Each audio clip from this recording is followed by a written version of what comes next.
Blackadder's exploits and going forth will be available on BBC Video next year. And don't forget that his former endeavours have already been recorded for posterity. There's another round of Superscot on Monday with Jane Frankie. This is a semi-final round, which means that only one contestant wins a place in that grand final for Superscot 1989. 4 points if you can tell me where this is. 4 points if you can tell me who this is. Listen to this. Jane Frankie with Superscot on Monday at 8:30 on BBC1 Scotland.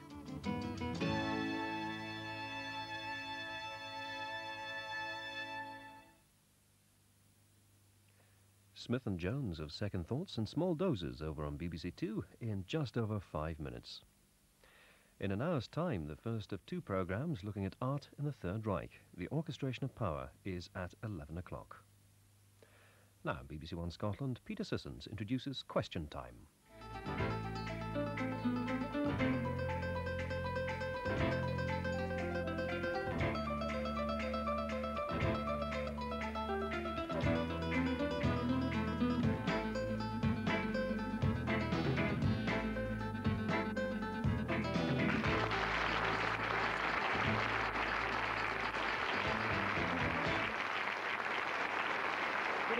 Welcome to Question Time, an hour of spontaneous debate and argument before a cross-section of the public on matters which they find of interest and concern.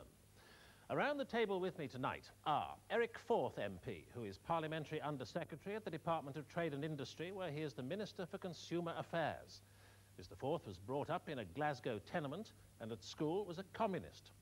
In the House of Commons, his voting record alone has now established him as one of the most dedicated Thatcherites. Friend and foe alike have marked out Eric Forth as another Norman Tebbit. Anne Taylor MP has just confounded most of the parliamentary pundits. One of Labour's most able and experienced spokespersons, it was regarded as little more than a formality that yesterday she would be elected to one of 3 new places for women in Labour's shadow cabinet. She missed out by just 4 votes to others noticeably to the left of herself. Anne Taylor was a parliamentary private secretary to the Secretaries of State for Education and Defence in the last Labour government, and this year has been leading Labour's campaign against the privatisation of water.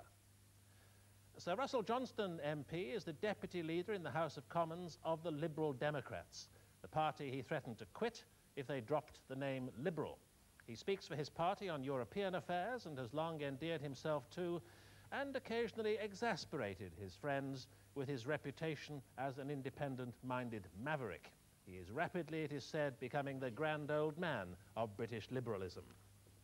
Ian Hislop has never been called a grand old anything. On the contrary, the columnist Nigel Dempster called him a pushy midget when he was appointed editor of Private Eye 3 years ago. Mr. Hislop's career as serving his shadowy proprietor, Lord Gnome, and writing scripts for Spitting Image seemed to be in grave danger this summer when he threatened to turn into a banana outside the High Courts of Justice.